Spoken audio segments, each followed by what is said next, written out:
Dear future generations, I think I speak for the rest of us when I say, sorry. Sorry we left you with our mess of a planet. Sorry that we were too caught up in our own doings to do something. Sorry we listened to people who made excuses to do nothing. I hope you forgive us. We just didn't realize how special the earth was. Like a marriage gone wrong, we didn't know what we had until it was gone. For example, I'm guessing you probably know it as the Amazon desert, right? Well, believe it or not, it was once called the Amazon rainforest, and there were billions of trees there, all of them gorgeous. And oh, you don't know much about trees, do you?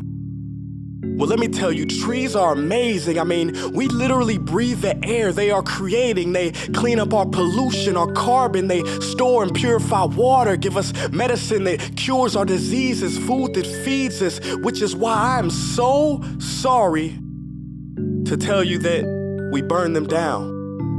Cut them down with brutal machines, horrific, at a rate of 40 football fields every minute. That's 50% of all the trees in the world gone in the last 100 years. Why? For this. And that wouldn't make me so sad if it weren't so many pictures of leaves on it. You know, when I was a child, I read how the Native Americans had such consideration for the planet that they felt responsible for how they left the land for the next 7 generations. Which brings me great sorrow, because most of us today don't even care about tomorrow. So I'm sorry. I'm sorry that we put profit above people, greed above need, the rule of gold above the golden rule. I'm sorry we use nature as a credit card with no spending limit, overdrafting animals to extinction, stealing your chance to ever see their uniqueness or become friends with them. Sorry we poison the ocean so much that you can't even swim in them. But most of all, I'm sorry about our mindset, 'cause we had the nerve to call this destruction progress. Hey Fox News, if you don't think climate change is a threat, I dare you to interview the thousands of homeless people in Bangladesh. See, while you were in your penthouse nestled, their homes were literally washed away beneath their feet due to rising sea levels. And Sarah Palin, you said that you love the smell of fossil fuels. Well, I urge you to talk to the kids of Beijing who are forced to wear pollution masks just to go to school. See, you can ignore this, but the thing about truth is, it can be denied, not avoided.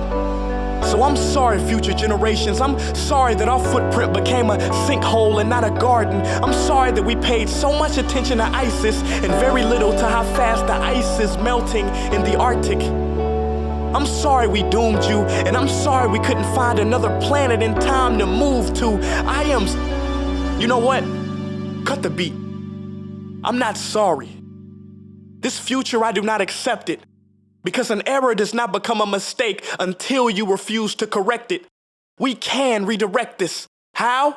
Let me suggest that if a farmer sees a tree that is unhealthy, they don't look at the branches to diagnose it, they look at the root. So like that farmer, we must look at the root, and not to the branches of government, not to the politicians run by corporations. We are the root, we are the foundation. This generation, it is up to us to take care of this planet. It is our only home. We must globally warm our hearts and change the climate of our souls and realize that we are not apart from nature, we are a part of nature. And to betray nature is to betray us. To save nature is to save us. Because whatever you're fighting for, racism or poverty, feminism, gay rights, or any type of equality, it won't matter in the least. Because if we don't all work together to save the environment, we will be equally extinct. Sorry.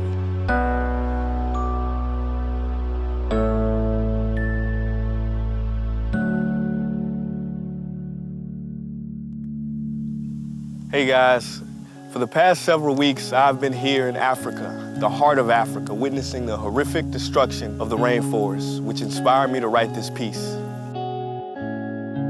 Why are forests being destroyed at such an enormous rate? For this, Today we live in a world where destroying trees makes you money. So what can we, normal people, do about it? One way to directly fight the destruction is to stand for trees. By standing for trees, not only can you save the lives of trees, help forest communities, and protect the rights of animals to live in their homes, but you will also balance the amount of pollution that you yourself give off with your everyday activities, making you a part of the solution and not the problem. This is the option that I chose. But whatever way that you choose to stand for trees, do it. Because a wise man once said, when the rivers are all dried up and the trees cut down, man will then realize that he will not be able to eat money.